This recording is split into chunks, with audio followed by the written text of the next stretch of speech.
Welcome to the Ballroom Dance channel. We are a worldwide community of ballroom dancers who meet here every day to chat all things ballroom dance. Today's letter. Hi, Sunny. Can you do a video sharing your strategy on how to practice 2 months, 1 month, 2 weeks, 1 week prior to the comp? Practice without strategy, that's just sweating. Darn tootin'.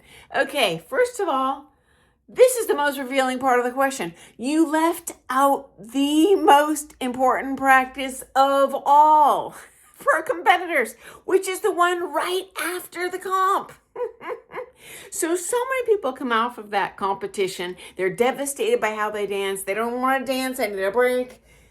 They don't even look at the video. They're off to the next thing. Or maybe they did great in the comp and they're like, oh, I'm God's gift. I'm going to treat myself to a break. And you, my friend, are missing out on the best opportunity of all to learn. Here's what's going on here. Number one, I went to a workshop presented by Wolfgang Opitz of Germany. Best advice I've ever received in my Dancesport career. He said, do not prepare to win.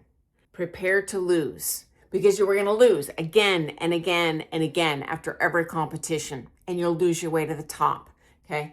So the first hurdle is you probably didn't win the comp, odds are. Okay? So you got to get over that emotional burden that you often are carrying after we don't do as well as we want, which is 99.9% of the time, right? Number two. To become a beautiful dancer, it's like going up the stock market. So if I show you a quick chart here, it's not over time. No, what is it? 9% a year or something on average. And so you are going to have peaks, valleys, and you got to look at the big picture. Next up, how do we achieve these ups? Well, as soon as you're done with that comp, you watch your videos. You touch base with your pro. Get as many lessons as you can that first week and hit hard on the things that went south in the comp, okay? Because guess what's going to go wrong in the next comp? Whatever happened this time. So now is the time to slay that beast. Why on earth would you want to forget that and then reinvent the wheel next month when you do your next comp? No, you attack it now. Okay, next up. Practice in slow motion that entire week after the comp, okay? I know it's easier to dance at full speed. All you're going to do is dial in your old muscle memory. Yes, I know it's easier because you're used to doing it. But you know what? If you keep on doing what you're used to doing, you're going to get nowhere. And you got to go through that, oh, this is the rough phase. Oh, it's the next step up Everest. So your coach will show you what you should hone in on, whether it's your top line, your baseline, your foot angles, your standing leg.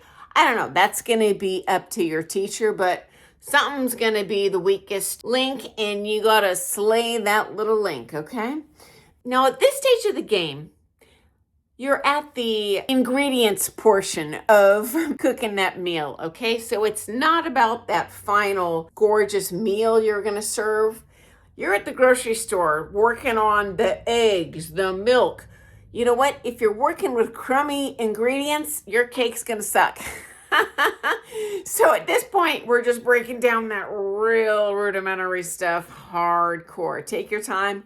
It'll pay off later.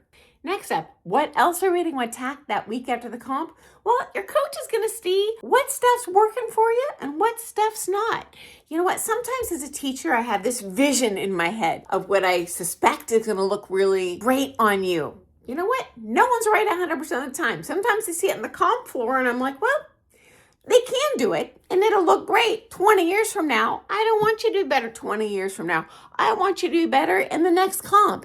And now is the perfect time to adjust that choreo. You don't want to be changing stuff 3 weeks before the comp. Too late. You're not going to remember it.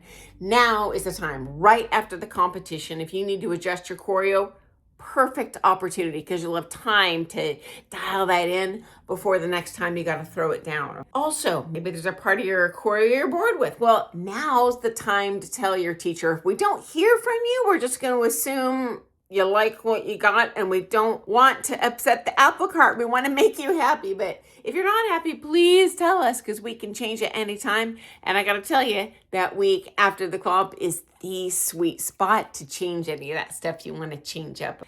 So I hope that's been helpful. The next time you finish a comp, that is the most important time of the entire year for you to dial in on everything you want to fix and change so you do amazing and better next time. Okay, guys? So thanks for joining me today. I look forward to seeing you first thing tomorrow morning for some more things ballroom dance. Amazing question. And yeah, I've got some other videos in the kitty that address all of these different little timelines, because those practices and lessons are going to look a heck of a lot different. 1 month, 2 months, 1 week after, 1 week prior to that competition. Okay, bye.